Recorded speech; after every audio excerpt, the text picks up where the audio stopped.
আসসালামু আলাইকুম, সবাইকে স্বাগতম। প্রিয় শিক্ষার্থী বন্ধুরা, এই যে আইসিটি বিষয়ের সংখ্যা পদ্ধতির উপর ভিত্তি করে অনেক সময় এই যোগের মাধ্যমে পার্থক্য নির্ণয় করতে বলে। লক্ষ্য করি যে এখানে প্রশ্নে বলেছে 87 সংখ্যাটি দশমিক 10 ভিত্তিক এবং 2টা 1 0 3টা 1, এটা হচ্ছে বাইনারি। এখানে প্রশ্নে বলা আছে এই দুইটা সংখ্যার পার্থক্য নির্ণয় করতে হবে যোগের মাধ্যমে, তাই না? এখন যোগের মাধ্যমে পার্থক্য নির্ণয় করতে হলে দুইয়ের পরিপূরক পদ্ধতি ব্যবহার করে যোগের মাধ্যমে পার্থক্য নির্ণয় করা যায়। সেক্ষেত্রে এই দুইটা সংখ্যার মধ্যে যেটি ছোট সংখ্যা সেটাকে দুইয়ের পরিপূরক করতে হবে। এখন আমাদের কিন্তু 87 দশমিক আর এই বাইনারি হচ্ছে এই সংখ্যাটি, দুইটার পার্থক্যের মধ্যে কোনটি ছোট সেটা বোঝা মুশকিল। সেজন্য এক ফরম্যাটে নিয়ে আসবো দুইটা। তাই আমাদের এই বাইনারি সংখ্যাটিকে দশমিকে রূপান্তর করে নিব, তাহলে সুবিধা হবে। তো আলোচনায় আছে আমি মোহাম্মদ সিরাজুল ইসলাম। এই যে লক্ষ্য করি, প্রথমে এই যে বাইনারি সংখ্যাটা আছে এটাকে দশমিকে রূপান্তর করব। কেন দশমিকে রূপান্তর করব? আমি যদি বাইনারিকে দশমিকে রূপান্তর করে 55 পেলাম, একটু দ্রুত লিখে দেখাচ্ছি সময় সেভ করার জন্য। তাহলে এখন এই 55 আর 87 দুইটাই কিন্তু দশমিক হচ্ছে, সেজন্য যে বিয়োগফল নির্ণয় করার সময় 87 থেকে 55 বিয়োগ হবে। এখন অনেক শিক্ষার্থীর মনে হতে পারে আমরা যদি দশমিক না নির্ণয় করি, না দশমিক যদি না নির্ণয় করি তাহলে আমাদের হবে, অঙ্ক হবে, কিন্তু কোনটি ছোট সেটা বোঝা মুশকিল হবে। সেজন্য এই বাইনারি হতে দশমিকে 55 পেলাম, এখন আমাদের 87 থেকে 55 বিয়োগ করে দুইটার পার্থক্য হবে। এই ক্ষেত্রে 55 সংখ্যাটির আগে যেহেতু মাইনাস হচ্ছে, তো -55 মান বের করতে হলে 55-র বাইনারি মানকে 2 পরিপূরক করতে হবে। এই ক্ষেত্রে ছোট সংখ্যাটি 55 যেহেতু নেগেটিভ হচ্ছে, তাই এটাকে 2 পরিপূরক মান নির্ণয় করতে হবে। আরেকটি বিষয় বলে রাখি, দুইটা সংখ্যারই বাইনারি মানের প্রয়োজন হবে। এখন 87-র বাইনারি মান দেওয়া নেই, কিন্তু 55-র বাইনারি মান তো প্রশ্নেই দেওয়া আছে যে 2টা 1 0 3টা 1, এটা কিন্তু 55-এর বাইনারি মান। তো 55-র বাইনারি মান দেওয়া আছে, কিন্তু 87-র বাইনারি মান দেওয়া নেই। সেজন্য 87 সংখ্যাটিকে আমরা বাইনারি মানে রূপান্তর করব। তো 87-র বাইনারি মান এখন আমরা বের করব। এই যে 86 না, দেখি তো 87 সংখ্যাটি প্রথমে এখানে লিখে নিব। এটাকে বাইনারি সংখ্যার বেস 2 দ্বারা ভাগ করব বাইনারি করার জন্য। বাইনারি সংখ্যার বেস 2 দ্বারা ভাগ করলে কত হবে? ভাগফল হবে 43 ভাগ শেষ হবে 1। 43কে আবার 2 দ্বারা ভাগ করব।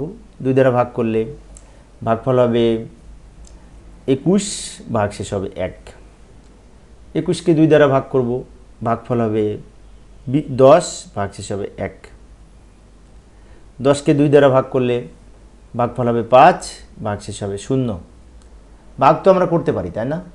5কে 2 দ্বারা ভাগ করলে ভাগফল হবে 2 ভাগ শেষ হবে 1। 2কে 2 দ্বারা ভাগ করলে ভাগফল 1 ভাগ শেষ 0।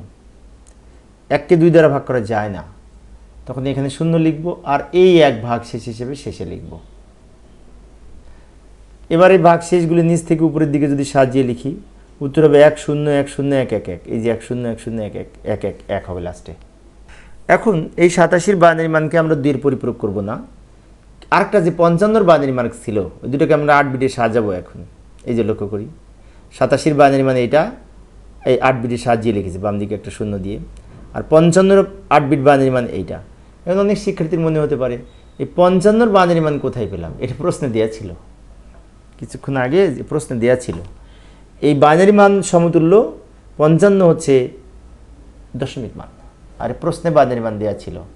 তো এই ক্ষেত্রে এই পরের সংখ্যাটি 55 সংখ্যাটি যেহেতু মাইনাস, তাই এই সংখ্যাটিকে 2 পরিপূরক করতে হবে। আমরা জানি দুইটা সংখ্যার মধ্যে যেটি ছোট সংখ্যা সেটিকে পরিপূরক করতে হয়। তো যাই সমাধানের চেষ্টা করি।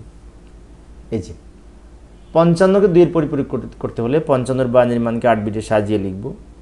এটা আমরা 8 বিটে সাজিয়ে লিখলাম। 55-র বাইনারি মান এখানে 6টা বিট, তা বাম দিকে আরও 2টা অতিরিক্ত 0 দিয়ে 8 বিট তৈরি করেছি। এবার এখান থেকে 1-এর পরিপূরক মান পাবো, এটাকে উল্টিয়ে লিখব। কিভাবে উল্টিয়ে লিখব? উপরে যদি 1 থাকে নিচে 0 হবে, 0 থাকলে 1 হবে। তাহলে 1 থাকলে 0 লিখেছি, উপরে 1-এর পরিবর্তে সব 0, 0-এর পরিবর্তে 1, 1-এর পরিবর্তে 0, 0-এর পরিবর্তে 1 লিখে যেটি পেলাম এটা হচ্ছে 1-এর পরিপূরক মান। এটির সাথে 1 যোগ করব, এটির সাথে 1 প্লাস করব এই নিচের মানের সাথে। 0-এর সাথে 1 যোগ করে 1, 0 নিচে নেমে গেছে, এই 0 নেমে গেছে, এই এক নেমে গেছে, শূন্য নামছে, শূন্য নামছে, এই এক নামছে, এক নামছে। জাস্ট এই একের পরিপূরক মানের সাথে এক যোগ করে নিচের লাইনটা পেলাম। এটাকে বলা হয় 2 এর পরিপূরক মান এবং মাইনাস এর মান, -55 এর মান বলতে পারি। এইবার এই 2 এর পরিপূরক মানের সাথে ওই যে আরেকটা সংখ্যা ছিল না, বড় সংখ্যা 87 মনে হয়, ওই 87 বাইনারি মানের সাথে এটা যোগ করব। এই যে লক্ষ্য করি, প্রথমে 87 বাইনারি মান এটা এখানে লিখে নিলাম। এটা কিন্তু কিছুক্ষণ আগে বের করেছি 87 বাইনারি মান। এর নিচে লিখব -55। এখন -55 বাইনারি মানও কিন্তু কিছুক্ষণ আগে বের করেছি, মনে আছে? -55 বাইনারি মান সম্ভবত আমরা পেয়েছি এই সংখ্যাটি, 2 এর পরিপূরক করে পেলাম। এই যে এই সংখ্যাটি ওখান থেকে নিয়ে আসলাম, এই সংখ্যাটি 2 এর পরিপূরক করে পেলাম। এবার দুইটা যোগ করব, বাইনারি যোগ। ডান দিকে যোগ করব কিন্তু বাম দিকে বিয়োগ করব, বিয়োগ করলে 32 হবে। আর ডান দিকে যোগ করব। যোগ কীভাবে করব লক্ষ্য করি। যোগ করার সময় বাইনারি যোগ, 1 আর 1 যোগ করলে 2। আচ্ছা, বাইনারি যোগ করার সময় যোগফল যদি 2 হয় তো 2 থেকে 2 বিয়োগ করে 0 হয়, সেজন্য 2 এর 0 বসবে, হাতে থাকবে 1 বাইনারি যোগের ক্ষেত্রে। যেমন 1 আর 1 2, 2 এর 0 হাতে থাকে 1, হাতে থাকে 1 আর এই 1 যোগ করলে আবার 2, 2 এর 0 হাতে থাকে 1, হাতে থাকে 1 আর এই 1 যোগ করলে 2, 2 এর 0 হাতে থাকে 1, হাতে থাকে 1 আর এই 1 যোগ করলে আবার 2, 2 এর 0 হাতে থাকে 1, হাতে থাকে 1 আর এই 1 যোগ করলে 2, 2 এর 0 হাতে থাকে 1, হাতে থাকে 1 আর এই 1 যোগ করলে এই 0 যোগ করে 1। এবার হাতে কোনো সংখ্যা নাই, এখানে আবার 1 আর 1 যোগ করে 2, 2 এর 0 হাতে থাকে 1, হাতে থাকে 1 আর এই 1 যোগ করলে 2, 2 এর 0 হাতে থাকে 1, হাতে থাকে 1 আর এই 1 বামের সাথে যোগ হয়, বামে কোনো সংখ্যা নাই, তো ওই 1 বামে লিখে দিব। এখন আমরা 8 বিট রেজিস্টারে অঙ্ক করে লাস্টে কিন্তু 9 বিট পেয়েছি। লক্ষ্য করি 2, 4, 6, 8, 9 বিট পেয়েছি। তো 8 বিটে অঙ্ক করে 9 বিট পেলে এই বাম দিকের এই বাম দিকের যে বিট সর্ববামের, এটাকে ক্যারি বিট বা ওভারফ্লো বলে। নিয়ম অনুযায়ী ক্যারি বিট বাদ দিয়ে লিখতে হয়। ক্যারি বিট বাদ যাবে, কারণ এটা 8 বিটে ধারণ করে না। 8 বিট রেজিস্টারে যেহেতু এটা ধরবে না, এটা ওভারফ্লো বলা হয়। তো এটা যদি বাদ দিই তো উত্তর হবে 1, 5টা 0, এটা উত্তর। এবং এটি 32 এর বাইনারি মান। এইভাবে আমরা এই বিশেষ করে 2 এর পরিপূরক পদ্ধতিতে যোগের মাধ্যমে পার্থক্য নির্ণয় করতে পারি। তো প্রিয় শিক্ষার্থী বন্ধুরা, এই ছিল আজকের আলোচনা। আমি অল্প অল্প করে আলোচনা করি শিক্ষার্থীদের অনুরোধে। পরের ক্লাসটি দেখার আমন্ত্রণ রইল। খোদা হাফেজ।